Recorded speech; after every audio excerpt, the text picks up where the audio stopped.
L'ostéopathie, c'est réharmoniser les structures du corps, aussi bien au niveau ostéo-articulaire que viscéral. Ceci va déboucher sur une auto-guérison du corps. C'est pourquoi l'ostéopathe peut aussi vous aider à perdre du poids. Pourquoi on veut faire du sport? On veut être tonique, on veut maigrir, on veut avoir un lien social dans un club sportif.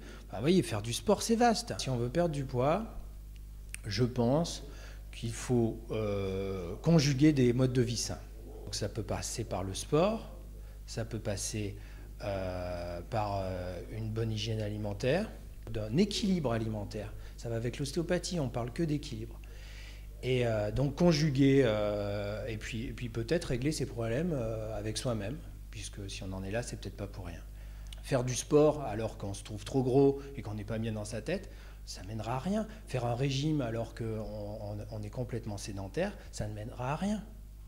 Il faut conjuguer. Si on n'y arrive pas, aller voir un professionnel de santé, pas seulement un ostéopathe, mais ça peut être la solution. Toujours être dans l'écoute, toujours adapté à soi. Pourquoi? Parce qu'on peut avoir des lombalgies, donc on ne va pas aller soulever de la fonte n'importe comment. On ne va pas aller courir, on va peut-être plutôt aller nager. C'est bien pour ça qu'il faut que les gens se prennent en main eux-mêmes. Se prendre en main, oui, mais pour se dérouiller, le chiropracteur pourra vous proposer un bilan articulaire et musculaire. Avant de recommencer à faire des exercices, on va déjà vérifier que toutes les articulations sont bien en place et travaillent bien. Via les articulations, on va vérifier que tous les muscles fonctionnent bien. Donc pour cela, on fait un examen, un check-up complet, c'est-à-dire neuromusculaire et articulaire.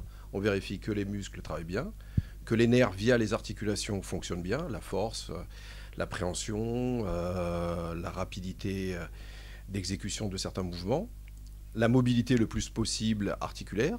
Donc ça se gère via les examens chiropractiques conventionnels.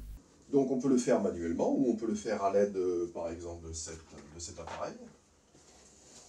On remet en place, on revérifie après effectivement si toute la mobilité et la force articulaire est revenue.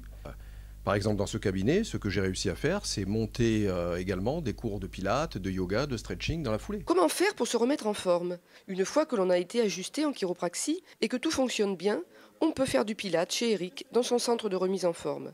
Quel est l'intérêt du pilate? Il renforce tous les muscles du périnée et en même temps il l'étire. Pour ce faire, on va se servir de plusieurs outils, comme du ballon. Le ballon a donc un intérêt très simple, c'est qu'il va pouvoir nous travailler tous les muscles de la stature, tous les muscles de la posture qui vont nous permettre d'aller en extension. Il a un deuxième intérêt également, c'est qu'il est instable, il roule, donc on va pouvoir travailler tous les muscles de la stabilité du corps pour pouvoir justement rééquilibrer tous ces muscles posturaux et renforcer le périnée et la colonne. Donc l'intérêt c'est de faire quelques séances de chiropraxie de manière à se remettre en place afin que tout puisse bien travailler correctement et ensuite continuer à s'entretenir avec des exercices appropriés.